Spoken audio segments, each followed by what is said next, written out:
Super Bowl champions. Swinging a miss, struck the out. The Philadelphia Phillies are 2008 World Champions of Baseball.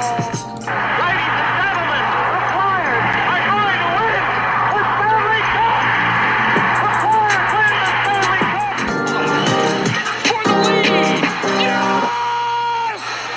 Iverson, wow, what a fake off Daniels as he broke his ankles and got all the way to the cup.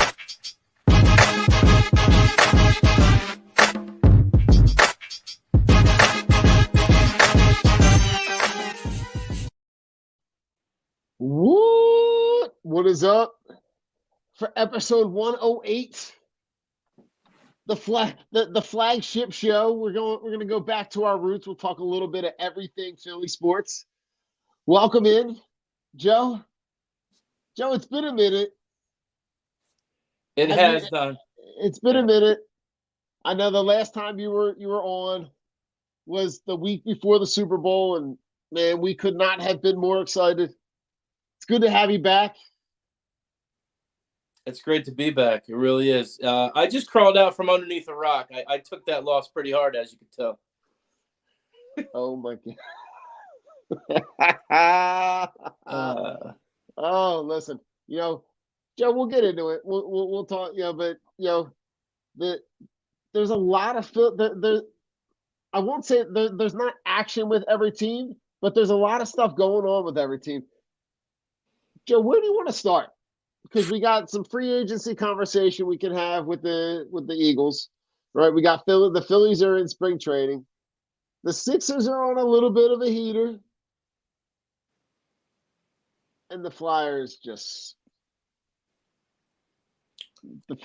suck. Yeah. On so many levels. Where do you want to start? Because I feel like saving the Flyers for last. Well, I mean, it's only fitting. It's only fitting. I Okay. guess I don't know. Let's start off with the Sixers, man. I mean, let's go. Okay. They are on fire. They really are. They're what a winning streak. What a record they have over the last 40 plus games. I think it's them and the Denver Nuggets as two of the best records in the NBA. Yeah. They finally put Maxey back in starting lineup. Okay. Glenn Rivers. Thanks, Glenn.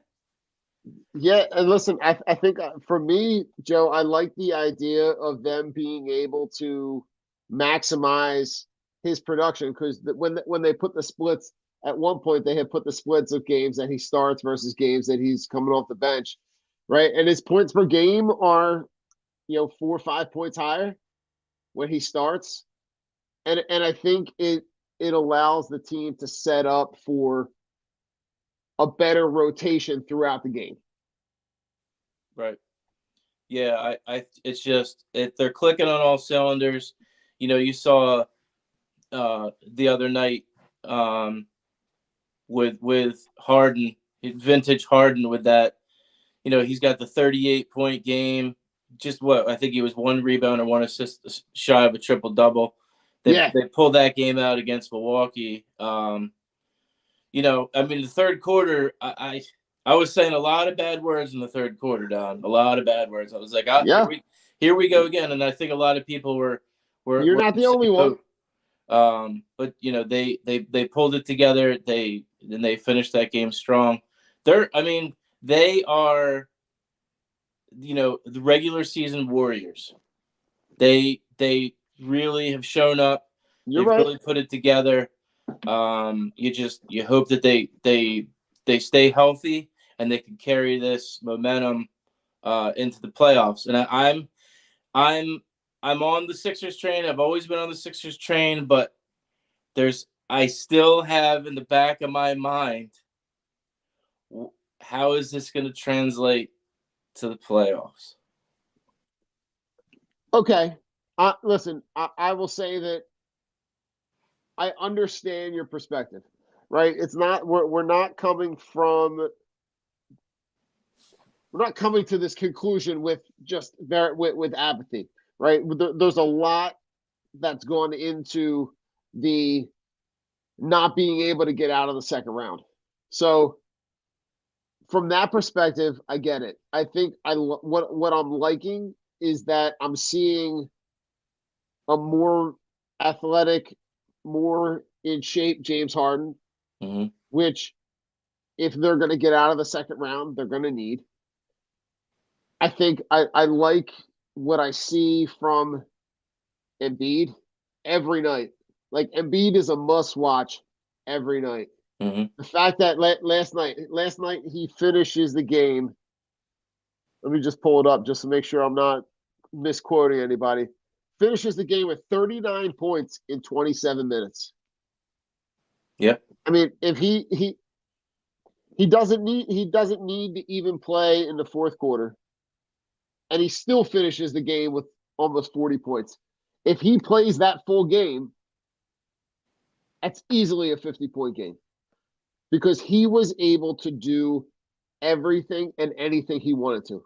The step back threes, his mid game range, I think is the part that most impresses me right now because that foul line extended area, he could do that little dribble drive, shimmy shake, step back is almost a layup at this point. So where his game is right now, I really feel like we're about to see him put this team on his back because as this team gets closer to the end of the season and they start ramping up for the playoffs, right? We all know what's going to happen. That rotation shrinks. You're probably looking at 8 guys. So that means you're going to get more of Embiid every night. You're going to get more of Harden every night. You're going to see less and less of Shake Milton and George Niang. Mm. And you're going to see less and less of those guys, and your more important guys are going to get bigger minutes. I think the guy that I want to see get more minutes down this stretch I know. is who you got. Who you got, Joe? McDaniel. That's it, man. That game where he starts really impressed me in terms of how athletic they were able to start that game and be able to move anywhere they wanted. They were able to get the ball anywhere they wanted on the court, man. It was really impressive to see. I think the part that I'm really apprehensive about is kind of what we saw Dallas exploit in that game over the weekend, which is the Harden and Maxey defensive combo. Mm. Is if that's going to be the way that they're going to play defense while they're on the court together, you're just going to have to outscore them. Like you're going to have a game like the Pacers game where you just put up 150 and just try to run and gun and outscore. But we all know that the playoff games aren't going to be played like that. Right. So I like where this team is, right? That game last Saturday against the Celtics was hard, right? Because they were, they had that game up 17, right? They're coming off the Grizzlies win. They beat the Cavaliers going into that All-Star break. They come out of the All-Star break. They're playing really well, and I really like that they're kind of settled into that third spot. Joe, if you have to say the most important thing that happens before the playoffs is what? Probably just continued consistency. They have to play like this right on the edge of the playoffs. They have to be smart with their possessions. They can't regress and go back into the sloppy plays and the lack of transition offense and defense. And Embiid and his turnovers. They just need to be a cohesive unit Yeah. When they're going heading into the first round of the playoffs. And then they need this consistent contribution of these guys that are coming off the bench. It's like you said, it's what are we going to get from the starters defensively with guys like Harden and Maxey? Is that gonna cost them, in a playoff series with them not being able to guard, the top guards that they're going to be going against? And still, like, you still have these questions about guys like Harris. Like, last night or the other night he had a ton of rebounds, but what is he going to give you on a consistent basis, when it really counts? Because we've seen that offensively he's not a go-to guy. Yeah, I mean, he's your fourth option. Right. You can't it's an uneasy feeling, if it's the fourth quarter and it's a close game, is he going to be able to get you a bucket? Yeah. I mean, for me, Joe, I think the way that I saw that game play out against Boston, I think that game showed me that between now and the end of the season, and I know they have a really difficult spot, if they can get that 2 seed, that's going to be huge for this team for that second round. So I think the biggest thing for them is if they can manage to leapfrog Boston, which right now, they're 2 games, a game and a half. Game and a half, okay. Right, Boston's 2.5 behind Milwaukee, and the Sixers are 4.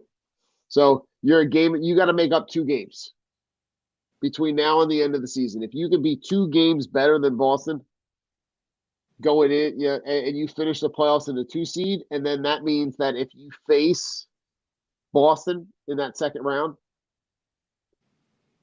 and you have the home field advantage, and you're able to, because I think whatever team they play in the second round, that series is going 7 games. If that happens, you got to have home court advantage. Exactly. So you got to be able to say you're going to play 4 games in Philly and have that leverage to at least play it, because they've played well at home this season. Without looking at the statistics, you've seen them play really well in front of their home crowd. So I think having that as part of their advantage going into that second round, because I think whoever they're going to play, right now, if they're the 3 seed, they match up. Oh God, they probably match up against Brooklyn, right? Which at this point is essentially, a warm-up series to be able to get ready for whoever they're going to play, whether it's Boston or Milwaukee.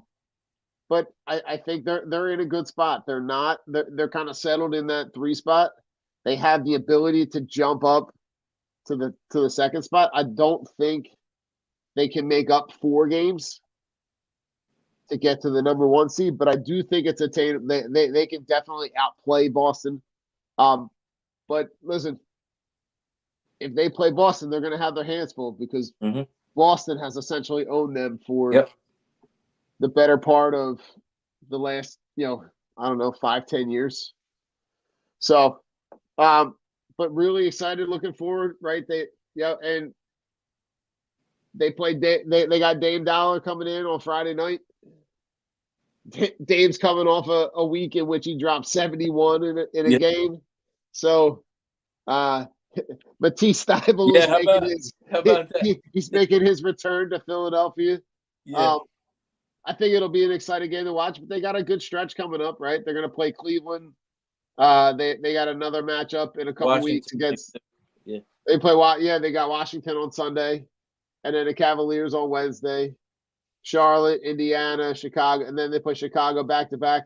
And then here's the stretch that's really gonna test them, right? They're gonna go on this road trip, and they're gonna play at Chicago, and then go to the West Coast, and they're gonna go at the Warriors, at the Suns, at the Nuggets, and then come home and play the Mavericks, the Raptors, and then the Bucks again, and then the Celtics, and then the Heat. So they got the end of March is really going to show you where this team is. Yep. when they're getting ready to ramp up for these playoffs. So, all right, Joe, Sixers are done. You want to go Phillies? You want to go Birds? It's I mean, always go Birds. I But would go Birds. I would go Birds. 24/7, 365. But you know, we could save the. We could save the best for last. there we go. We might as well just roll. You know, let's roll into Little Phillies, some little Phillies. palm trees and some The palm trees, the bomb breeze. yeah. What a Literally all right, the bone breeze, the bomb breeze, Mr. Alex got- Baum put that- some That's gotta be a tailgate cocktail. yeah. The bomb breeze. Yeah, it's coming. I can see somebody with a little slushy machine. Oh yeah, we just started it. Nice. We What? got So to patent it like Jalen Hurts with all his quotes. nice, Joe. What do you like about this team going into where they're what they've shown you throughout spring training? Taking spring training with a grain of salt, right? You know that you're seeing bits and pieces of what you're going to see. You got to kind of watch specifically players, maybe not games. What do you like in what you see from the team in Florida right now? You know, obviously, you know, the addition of Taiwan Walker is going to help this rotation. Uh-huh.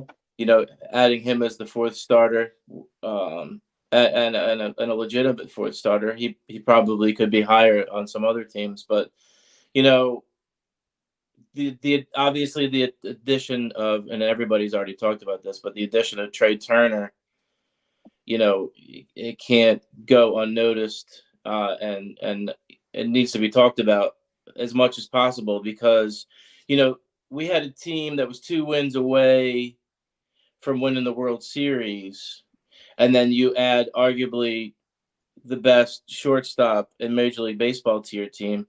You know, that's only going to make your team better. Yeah. It's going to, you know, get that clubhouse fired up, and make it easier, you know, on the manager, you know, adding an all-star player of that caliber who, I mean, the guy can do anything. The guy can hit. The guy can hit for average. The guy can hit for power. He plays a great shortstop, and he can fly, man. He can run the bases. Yeah. I mean, you know, he's stealing bases, and the catcher's not even throwing the ball.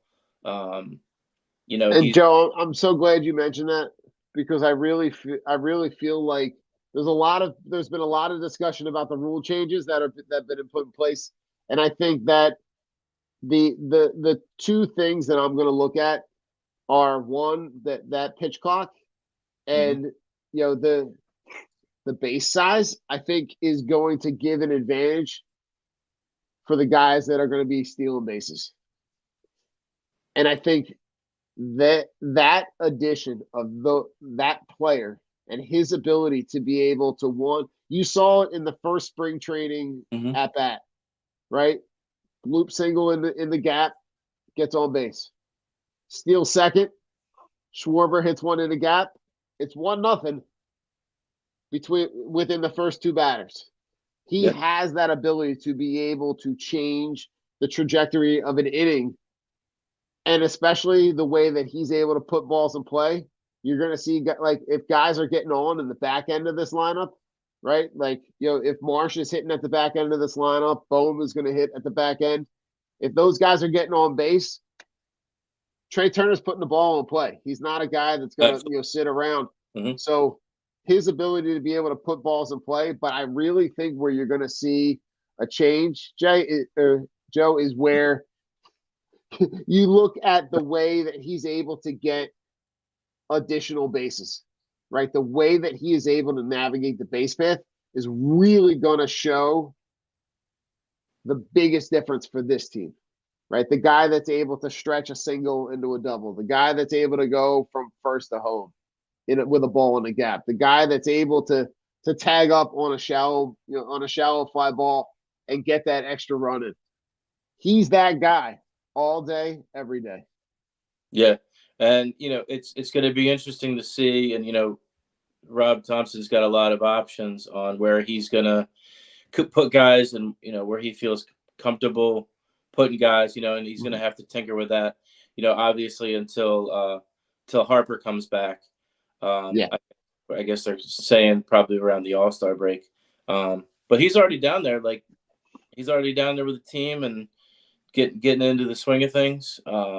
So we'll have to see how that goes. But now that they've eliminated the shift, which, dude, I mean, this is like bread and butter. It's like peanut butter and jelly with Trey Turner on, and then if you do wind up hitting Schwarber second, it's like, wow, this team is stacked, and they're going to hit you in so many different ways. They can hit power ball, they can play small ball.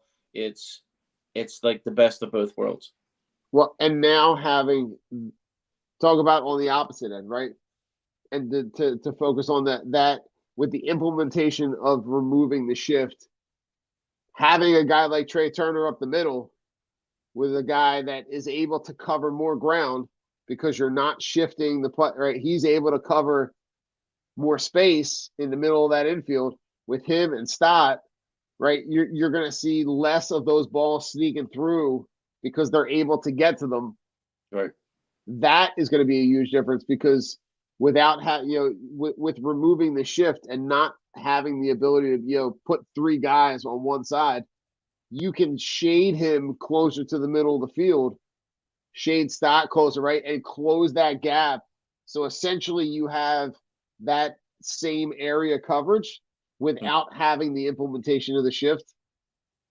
You're going to see that this guy on this team was exactly what they needed last year to put them over the hump, right? Yeah. And so, all right, so outside of those guys, right, you touched on Taijuan Walker a little bit.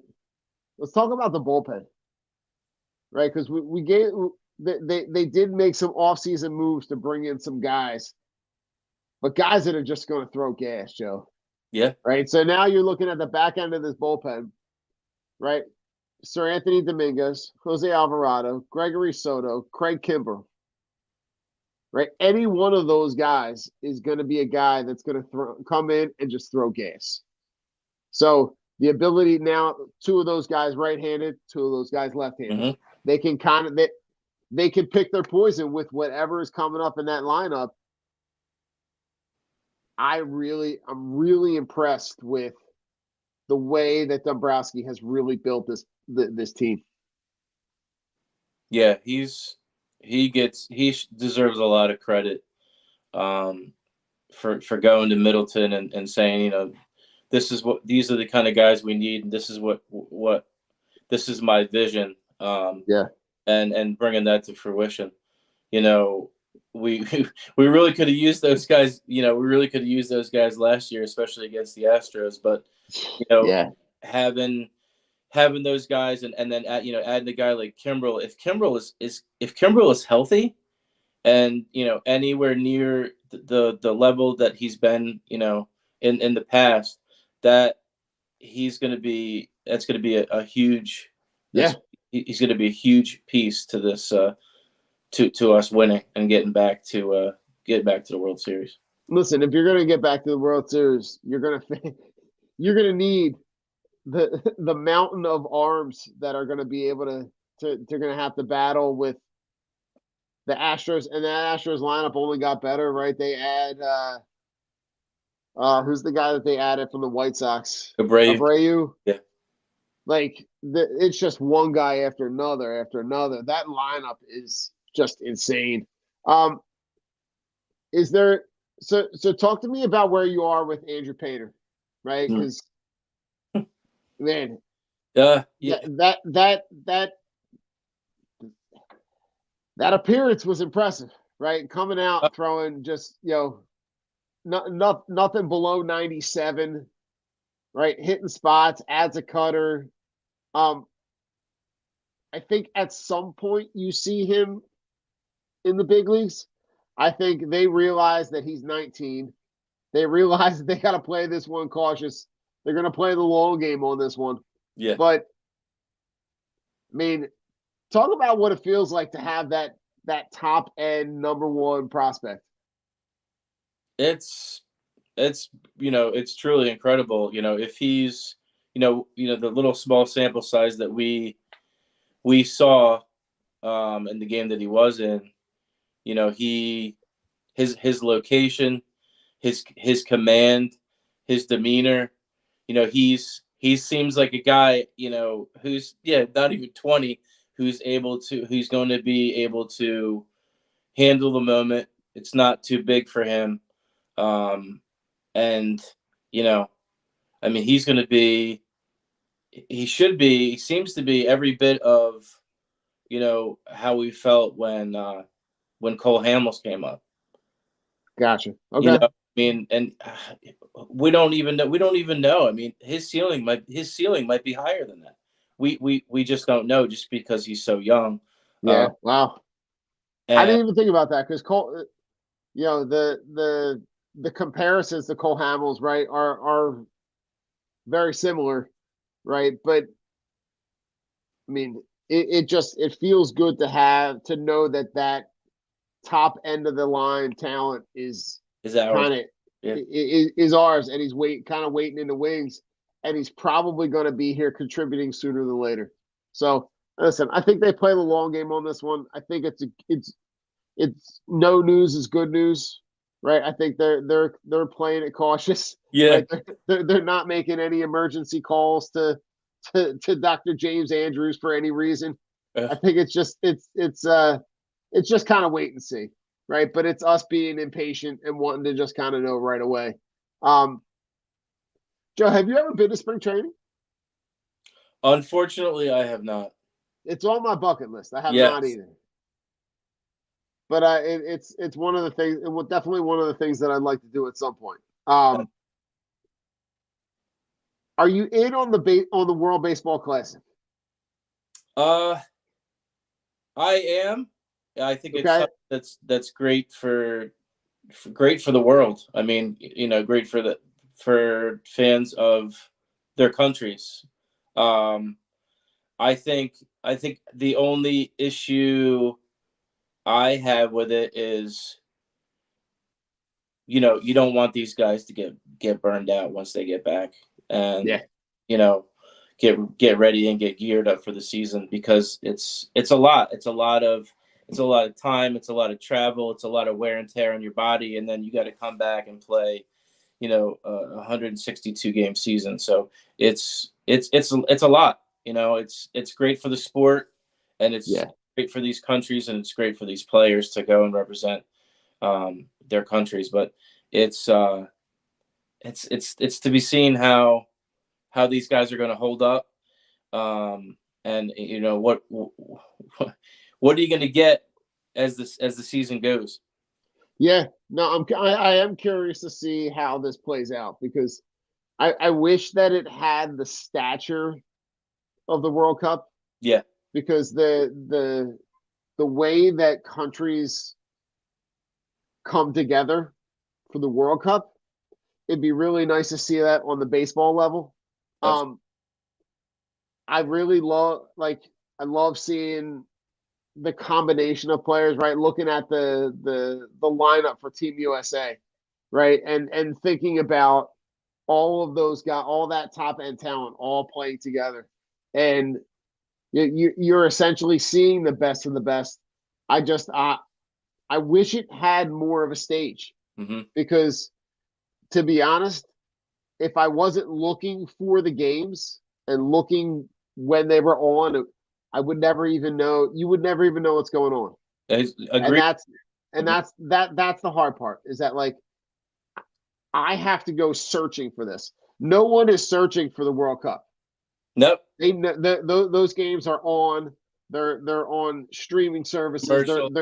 You can find it everywhere. Yep. They're on. I literally had to go search to say, when is Team USA playing? Found out that some of these games that are played internationally are on at like 5:00 in the morning. Like, you got to know the audience to know that, like, I know that they're trying to put it out for a worldwide audience. So it's hard to kind of nail down a specific time and place. But for me, I look at where are you going to get the biggest bang for your buck? And I just don't think that they're giving it the right platform to be as successful as it could be. Agreed. So yeah, I agree. You have to search for that. Like, I don't even know the schedule for when the U.S. plays. I don't know who they play. I don't know when they play. There's no. It's not commercialized. It's not. There's not enough promoting of it, or it's just not easily accessible. Yeah.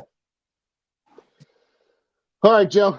We're going to take a quick commercial break. We'll come back. We'll talk some birds, and we'll talk birds. Well, we'll just talk birds. All All right, we'll be right back. right.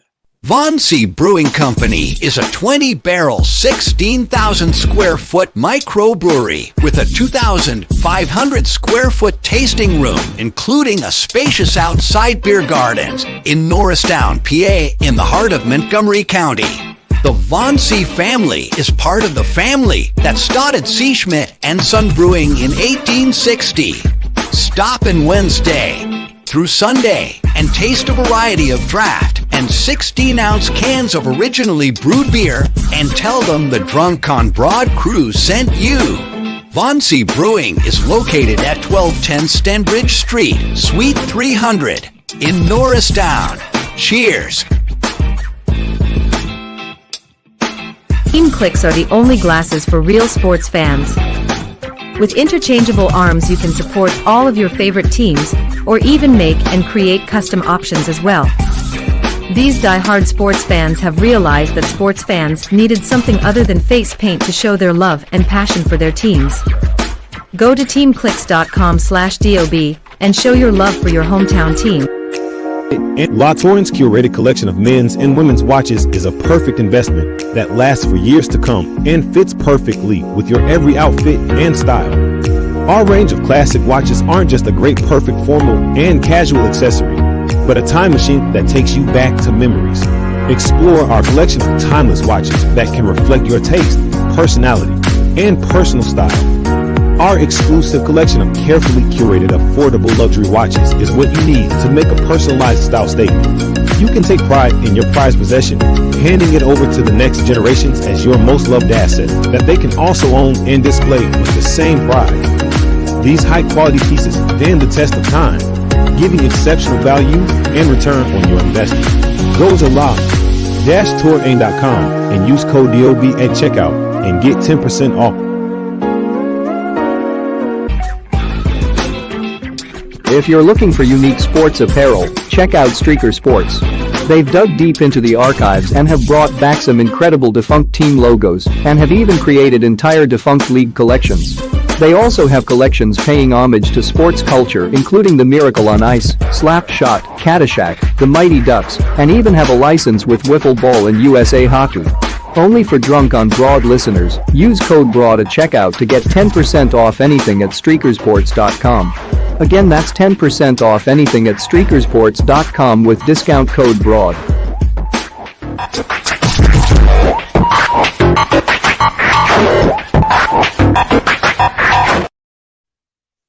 All right, welcome back. Welcome back to episode 108 of Drunk on Broad. Joe, during the commercial breaks, good Lord, I got a text from my buddy Chip. One of our former students at Eisenhower is playing in the Atlantic 10 tournament for LaSalle right now.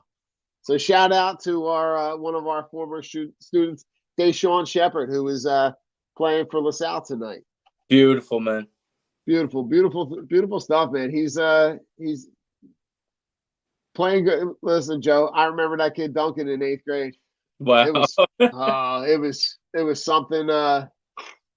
It was a spectacle. They had a really good team that year. But pretty cool to see it, watching them play on USA. So yeah, that's shout out to him. That's awesome. Awesome. Just Joe, birds. A lot of birds talk. There's a lot. Oof. Social media is yeah, a mofo. It's a blessing and a curse all at the Yeah. same time. Yeah. So listen, a lot of stuff has come out, right? I think we can safely say, guys, some of the guys that we know are probably not coming back, right? James Bradbury, as well as he played, is going to get a giant bag of money from someone. Mhm. Javon Hargrave is probably going to get north of $20 million. As what I saw is the second ranked free agent in all the NFL in terms of value. And then the thank you to Philly tribute video that Chauncey Gardner-Johnson put out doesn't paint a great picture for us to expect him to be able to come back. I still think that there's a chance that he comes back.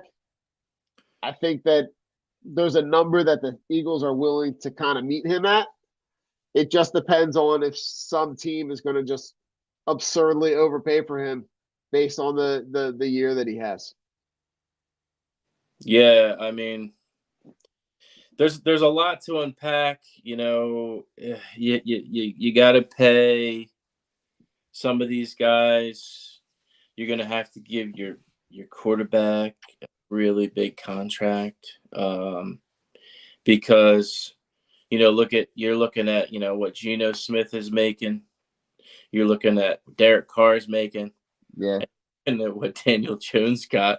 It's like, listen. Hey, Giants, please keep overpaying for underproven talent. I think Daniel Jones is, I think, on his best day, a serviceable quarterback. But that's it. That's his ceiling. His ceiling is like the 18th to 25th best quarterback in the NFL. And you just gave that dude $40 million a year for the next 4 years. And you gave Saquon Barkley you put the franchise tag on him. So you're going to be paying him big money too. They literally are going to be in the same position that they were this year, where they're going to run out of money, and they're going to end up having to either cut guys or have really unproven talent around Daniel Jones. Yeah, I mean, the guy's 21-32 in his NFL career, and you throw him a bag of money like that. It's just, I mean, it's good for us because, it certainly helps the Eagles because I think that we own them. So but it just goes to show what is a deal going to look like for Jalen.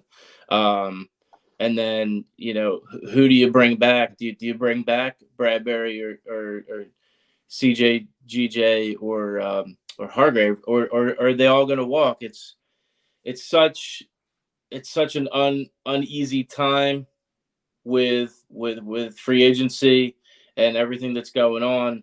A lot of these people on social media and to some extent myself as well are kind of like, what's going on? What's Howie going to do? Howie doesn't know what he's doing, this and that.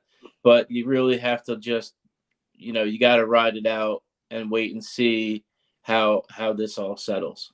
I truly believe that you have to trust the process. Oh no! Right? You have to, Joe. But I think Howie Roseman has at least earned that right. Right, based on when you look at when he's brought in guys. Right, we were having a very similar conversation this time last year about who's going to play defense on this team. Right, who's playing linebacker? Is it going to be your favorite guy, Joe? Yeah. Right? Like, we're going to have, who is going to play quarterback for this team? Who's playing safety? Right? And Howie Roseman, for everything that we gave him crap for, stayed patient, right? And then makes the move for Kazir White. Makes the move and is able to pick up James Bradbury when he gets cut. is able to make a trade for Chauncey Gardner-Johnson. So I'm not saying that I'm married to I think out of all the guys based on when you compare cost to player, I think the guy that you would have gotten the most value out of would be Gardner-Johnson. I think that having that safety presence at the back end of your defense is something that this team needs. I think they have depth in the defensive line.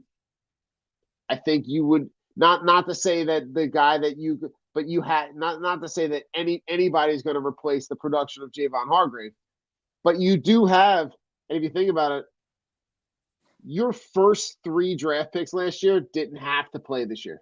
Not that they couldn't play, but you had so much talent that they didn't have to play. Right. So when I look at the fact that you're going to have Cam Jurgens, you're going to have Jordan Davis, you're going to have these guys that are going to make impacts now. They can slide right into their roles, right? Nakobe Dean is going to be a guy that you're going to have to get production out of. This team is going to build through the draft. And they're going to build through the draft, and they're going to get, like, I think at number 10, it's hard to see which pick they're going to trade, but I really think that they're going to trade back from one of those spots based on the picks in the middle rounds that they're missing. Those picks that they traded away in other moves. But I think you're going to get 2 impact guys with your first 2 picks. Those are guys that are probably going to be day one starters based on the deal that Jalen's going to get, which at this point, Christ's sake, if Daniel Jones got what he got, Jalen Hurts is putting the rims on the Brinks truck. Just putting that shit in reverse. Just back it up to NovaCare and just start loading shit in. Because I think you're talking about something probably north of 50. Oof. I listen, if you were talking about Daniel Jones getting paid when he got paid, that check is essentially going to write itself, because you're talking about the guy who was the runner-up for the MVP, led his team to the Super Bowl within a minute and a half of winning the Super Bowl. You got all the ammunition that you need for you to be able to say that there's value in having that guy on this offense. And you have so much young talent on the offense that you don't have to you can overpay him based on whatever other younger sacrifices you've already made. And I think you're going to see some maneuvering in the contract. You're going to see Howie restructure contracts, reallocate money for stuff that was supposed to be salary, turn into a signing bonus, things like that, where they're going to be really flexible in the way that they are able to navigate these moves. Yeah, I mean, he's the wizard, so we're gonna have to see how that all plays out. You know, I've seen mock drafts, and I've seen, you know, this name thrown out there and that name thrown out there, and let's trade for Derrick Henry and Jalen Ramsey and this and that. And it's like, well, if we're struggling with paying the guys that are about to walk, you know, you still have to pay Derrick Henry or whatever Derrick Henry's contract is. Or if you make a deal for Jalen Ramsey, you're going to have to give up a pick and then also give the guy a new contract. And he's, 29, 30 years old? So it's there's a lot of moving parts. We definitely are going to have to build through the draft, and these guys are going to have to give you. They're going to have to be day one starters, or they're gonna have to be a big part of the game day. So we're going to have to see which direction they go. I mean, you have pick 10, you have pick 30, and like you said, one of those picks could easily be traded back for it. But I think just the feeling I get, I think they're probably going to go either corner then D tackle or D tackle then corner. And then, you know, they might get they might get crafty and try to move one of the other picks as well. You're going to need a running back. Yeah.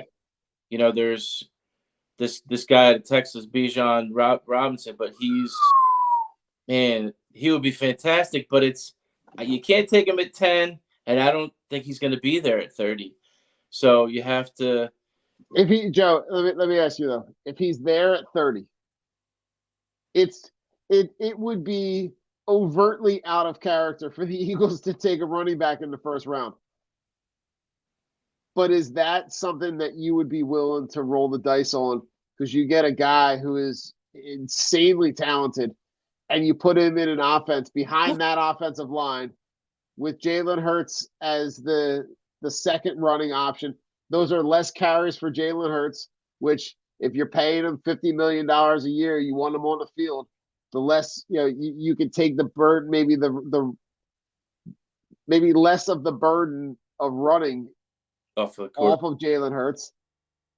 I think and then you still have AJ Brown, Dallas Goedert, Devontae Smith, Gainwell, like you and then you add all that. And listen, you could make the same conversation. I think the only way Derrick Henry ends up in Philadelphia is if Tennessee is willing to eat pretty much half to all of that contract. Yeah. Because there's no way that they'd be able to afford the money. No. Without going over the cap. You would be so hamstrung on defense. Yeah. That I think it would be a mistake.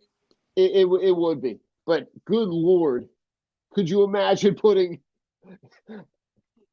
Henry with that offense? Henry with that offensive line, with all those offensive weapons, with Jalen Hurts, like you'd be putting up 50 burgers a couple times a season. Like you'd be able to just grind out clocks, and I don't think it's really a viable option. I think he most likely ends up in a place that has a ton of cap space. Sure. And can just either say we're going to take on the whole contract, and that maybe, but what kind of draft capital are you willing to give up to be able to get a guy who has a lot of mileage on those tires? So yeah, it's fun. Listen, it's fun conversation to kind of think about what it is, but I think I saw Ruben Frank had a stat about the position players that the Eagles have picked in the first round, and out of there was 51 picks for whatever time frame he was going over, and they have picked, I think, 4 skill position players out of all those picks. They've only that most of them are either offensive or defensive linemen. Mm-hmm. So if that tells you anything, they're going to try to build through the trenches. I think they are going to try to get young at those spots, but I think quarterback is a place where you have to look, and I think defensive line is a place where you have to look. Absolutely. I mean, you also too. I mean, they're bringing back Brandon Graham. What's up, Adam? Cool. And they're bringing back. From what I hear, they're working out a deal to bring back Fletcher Cox. Okay. So, but here's the one that the other shoe that's got to drop is what's gonna happen. Is anything gonna happen between now and free agency next week with Jason Kelce? Yeah, listen, I think it's that is one where I think that it's just an open door policy. I think they internally, I think they have a plan for both scenarios. If he decides to come back, it's status quo. And I think Jurgen slides into that guard spot and is able to learn and play with Jason Kelce on one side and Lane Johnson on the other side. I think if he doesn't come back, Jurgen slides into that center spot, and I think they have enough O-line depth to be able. I can't remember who I'm thinking of. Who's the offensive lineman I'm thinking of that I can't remember his name. So But on the line now, no, like Sam Allou's probably going to leave. right? He's going to go get money. I'm going to just give me 1 second. But I think they have enough depth in that on that offensive line to be able to kind of navigate both Driscoll. Oh yeah, Jack Driscoll's a guy that has played Lane has spot start, has played enough that I feel like they would feel comfortable either way. But it wouldn't surprise me if they spend an early pick on an offensive lineman. They are just continuing to just build depth in that room, in that space. So Adam, Jalen Ramsey, you're going to have to pay Jalen Ramsey almost that entire salary. And I don't think that there's enough value with Jalen Ramsey with how old he is and his production. I think you're getting just an older version of a guy that used to be really productive. Hey, Don, I'll be right back. I forgot to set my baseball lineup. Well, listen. Give me 1 sec. No, you're good. So listen, as far as this week schedule coming up, be on alert. Saturday morning, we're going to have our Drunk on Ice show is going to be up and running. We're going to have Mark back Mark is one of the fired up writers for the Flyers. So he writes articles for the Fired Up Network. And then on Sunday morning, we're going to have some of the guys from the Drunk Phils fans come on and talk some Phillies spring training. So we're going to try to get back to our sports specific shows. So we're going to try to do those shows on the weekend, do the flagship show on either Tuesday or Wednesday, and try to give you all the content that you need and want. But we got a lot of good stuff coming up, trying to make some connections with some of our other Fired Up Podcast Network shows. Go check them out, right? The Bell Smashers podcast is one on the Fired Up Podcast Network that is doing really well. They've got some good things. They've got a special guest. They got Connor Thomas coming on from 97.5 is going to be on with them this weekend on Friday night. You got the P-Lot podcast, which is another Eagles specific show. You've got the Fired Up show, their flagship show, which is just a fun conversational show where it's Philly sports, pop culture. It's a whole bunch of cool stuff. Go check them out. Go check out their stuff, man. There's a lot of cool stuff going on the Fired Up Network, and we got a lot of good things going. If you've got a podcast out there that you're looking for a place to kind of partner with some shows, if you've got you're putting content out there and you want to be part of a group that's looking to build, the Fired Up podcast is looking for any kind of content creation. So if you're doing any writing, if you're doing any show production, give Mike and Dom a shout out. Check them out on social media. Just connect with them through their DMs, through their email. And we're looking to just kind of partner with whatever kind of content creation we can get for the Philadelphia sports area, man. And it's gonna be cool to kind of grow with them. You know, we've met through these shows and through the internet, but really looking forward to connecting with those guys and connecting with some of them over the weekend. We're gonna put some good content out on Saturday morning. Probably both of those shows, Saturday and Sunday, around 10 o'clock in the morning. But as far as this Philadelphia sports scene right now, I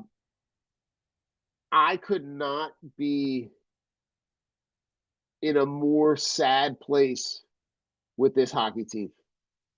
This Flyers team has been so pitiful in terms of the way that they've handled and the way that this organization has handled the scene for this season. We knew that going into this season, Joe, this team was never going to contend.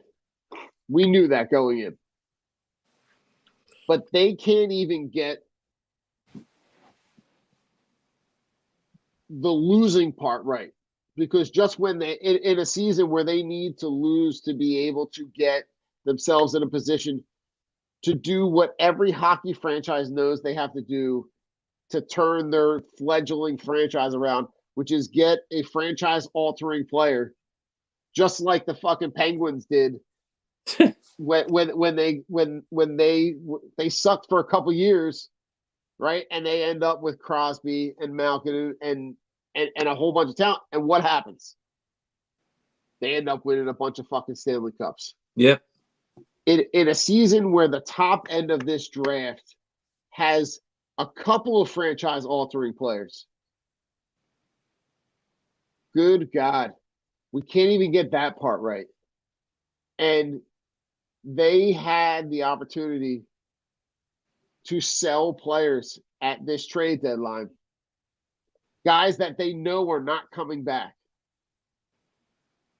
Any asset is better than nothing. Than nothing. Yeah. I don't care if it was late round draft picks. Great. Those are late round draft picks that you can then spin into capital for something else. Or pick a guy. I don't give a shit. But this team, something. Give me something. Yeah. But what I've seen out of this franchise in the last week is so tone deaf to anything remotely related to building a relationship with this fan base. It really is hard to put it into words because you don't understand this fan base. This fan base will literally do anything for the Flyers to be really good. Yep. And they can't even get that right. They have the season ticket holder press conference, right? Where Chuck Fletcher gets booed. They have the perfect scenario when the Rangers fans come in, right? And they're all climbing. They had just traded for who's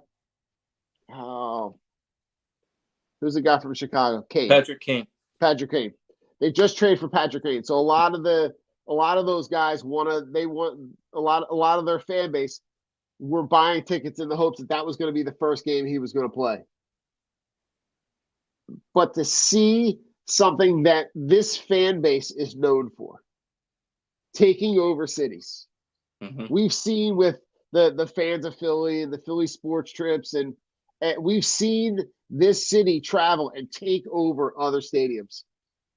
But good God, for it to happen here in our own city with a franchise that we've battled with, and to see them come in and see the fan base basically kind of like, I don't know what to do. Or not the fan base, sorry. To see the organization kind of, I don't know what are we supposed to do? Like we tried. We took 17 phone calls for players at the trade deadline. Like, if I'm Chuck Fletcher, right? And Adam, you're right. Absolutely. Fire them. Absolutely. Fire them all. Get them all out. Yeah.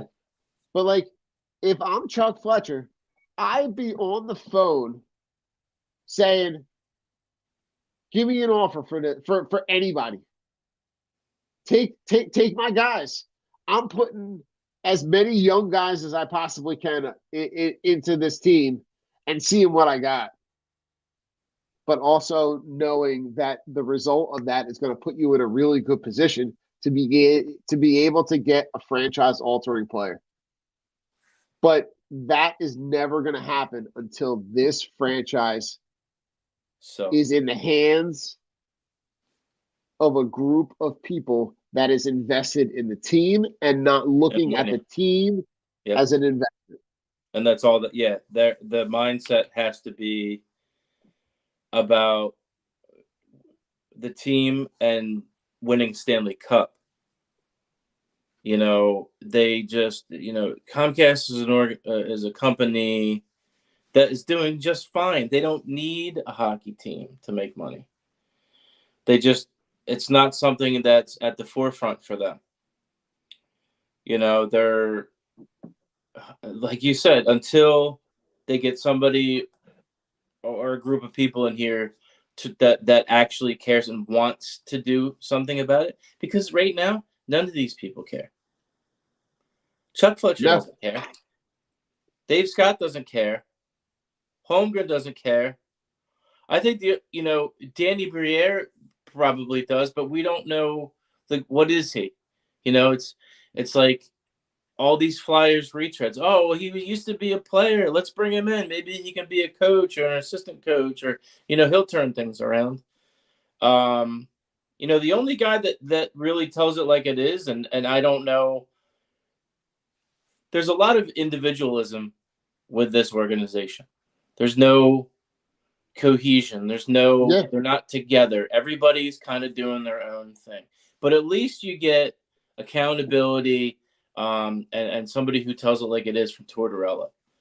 But I would even argue with you, Joe, that he's here at the wrong time. Right. He's helping them win. He's helping them win games in a season where they need to win the least. I'm not saying don't go out there and try. No, but they should be trying. They should be trying, but tanking at the same time. Correct. You do. Listen, for all the crap that Sam Hinkie got, at least he came out at the very beginning of that whole process and said, this is the plan. In order to be able to get top-end franchise-altering talent, we need to consistently be at the top of the draft. You're not saying we're going out and losing intentionally, but you're also going out and giving a contract to Ish Smith and Isaiah Cannon.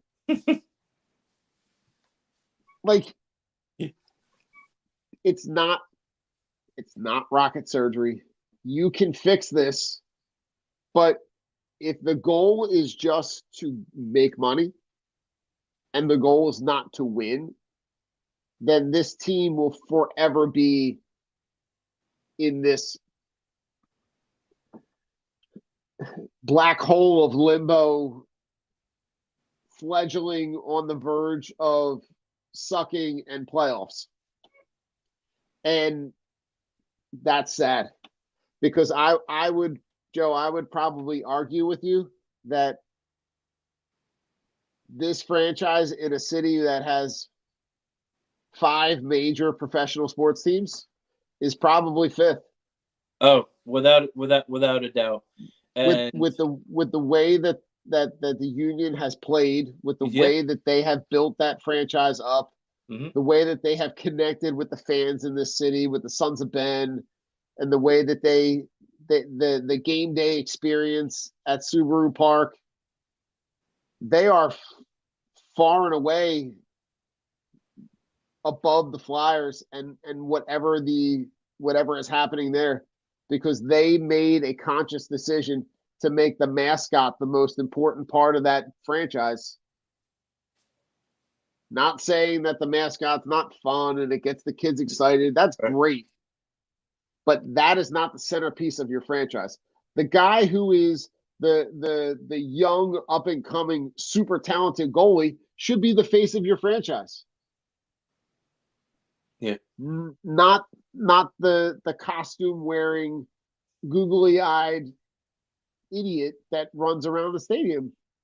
Right. And is, for all intents and purposes, a knockoff of the Fanatic. Yeah, and you knew you were in for a bad season. You knew you were in for it when they decided not to give up a higher pick for DeBrincat, who was on, I believe he was on Ottawa or on the Blackhawks. Yeah. They didn't want to give up, and he was 30, 40 goal scorer. And then you had Johnny Hockey. Johnny Hockey is from the area. He wanted to come here. He wanted to be a Flyer. The Flyers just flat out didn't want him. How could you not want that guy? How could you not want a centerpiece for your organization where people are going to come and watch and be excited and you could build around that guy? And Columbus is the worst team in the league. It's not like he went to like a super, super great team. Yep. He went to another sucky team. It's a bunch of BS because they want to push, and I've always considered this, and a lot of people have, a hockey town, and they haven't won a Stanley Cup in close to 50 years, and that's pathetic. Pathetic. It's pathetic because they don't care. Nobody in that organization really cares, and that's why it's this vicious cycle of mediocrity and no direction. And where we're at is because of what they're doing or not doing. Yeah. Well, Joe, on that note, let's go into final thoughts. You got any final thoughts? Anything?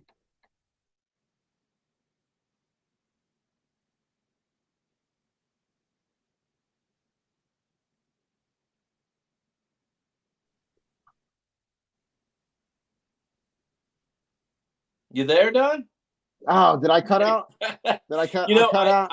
I actually do. I put a little bit of effort into this today. All right.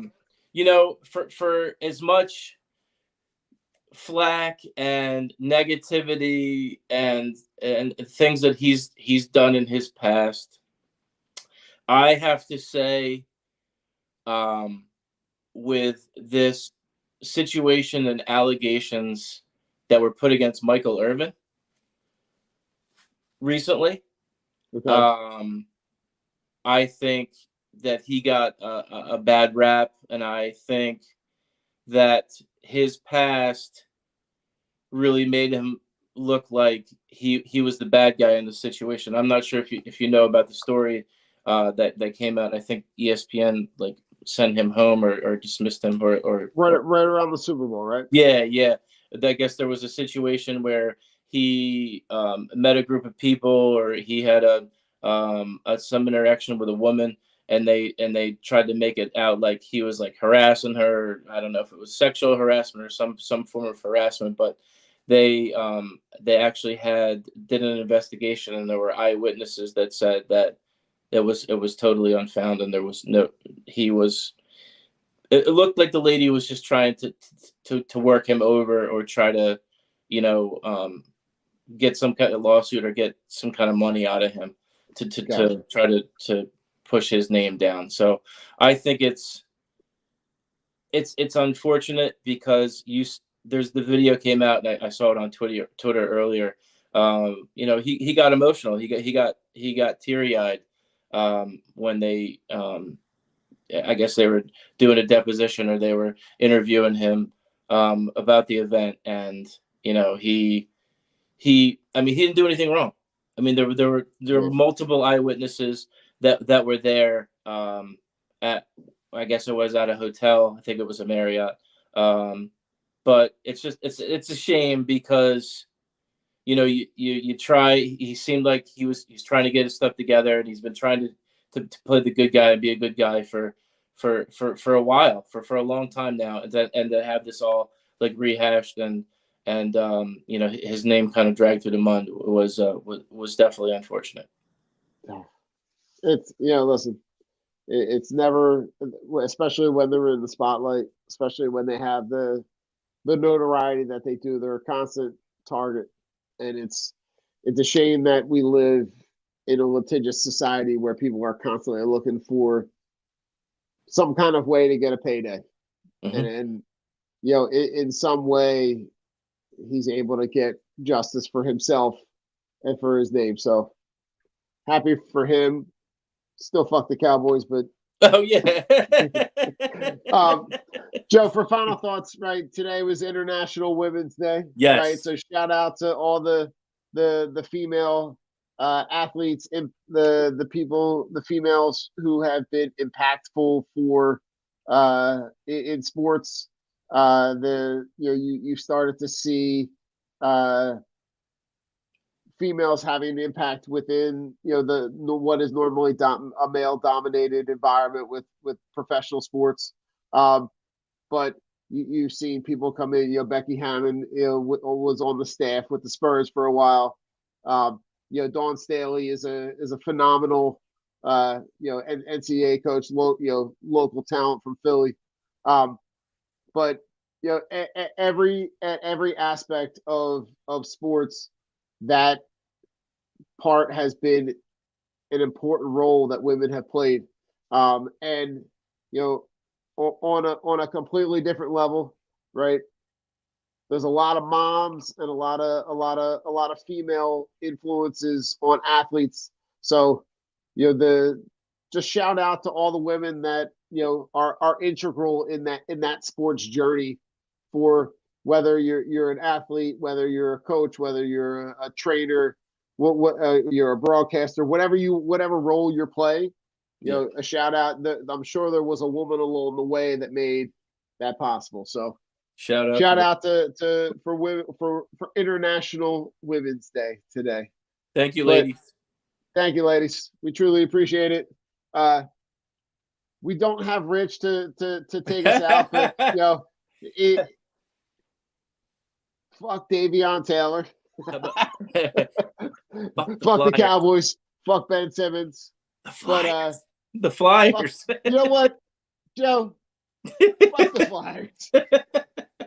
I know we're supposed to be riding Philly, but listen, I have never been more sad about a franchise. So they get on the list tonight. Thank you everybody for listening. Truly appreciate it. Check out Saturday morning, Sunday morning. We're gonna do some collaborative, some Flyers and Phillies content over the weekend. So check that out. But it's been real, Philly. Peace. Peace out. Later.